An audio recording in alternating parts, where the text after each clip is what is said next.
pastor dito. Pastora, ito pastora. Ito pala, Pastor Rodel. Yung palang kidlat sa kakulog, sabay pala yan. Oh, kumulog sa Hong Kong, kumidlat sa Macau. Sabayan sila kasi sa science, absent kayo ng tinuro yan. Yung iba sa inyo, nagka-cutting classes. Absent kayo ng tinuro yan. At least ngayon, alam nyo na. Si kidlat, saka si kulog, sabayan. Kasi, lights travel faster than sound. Kaya pag may narinig ka rito na diniklara ko, kanino yon? Ako yan! Oh, may kikidlat doon, sabay yun. Amen! Oh, sound yun eh. Kaya pag may kinuha ka, may blessing kang ibababa sa'yo. Amen! Receive! Amen! Isa pa! Kanino yon? Ako yan! Wow. Glory to God. Palakpakan natin ang Panginoon. Hallelujah. Lord, tinideklara ko lahat ng mga dreams nila mapufulfill. Sabi mo sa tabi mo, one day! One day! And your one day is now. One day is now! Amen?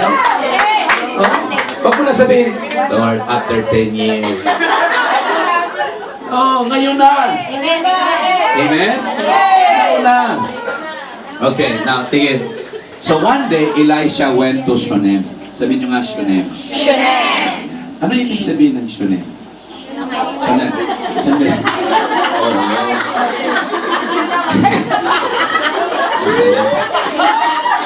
Ang tao ay taga Shunem. Ang tawag. So, ang ibig sabihin... Sorry. Yeah. Pag sinabing Shunem, pagka sinabing Shunamite, taga Shunem. Alright? So, yung Shunem, lugar. Yung Shunamite, taga Shunem. Parang taga-saan ka sa atin na? Caloocan. Ano tawag sa taga-Caloocan?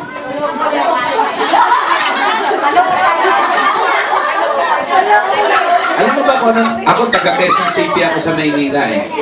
Di ba Pastor Lito, taga Caloocan ka? Ikaw, Pastor Lito? La Union. Anong tawag sa taga La Union?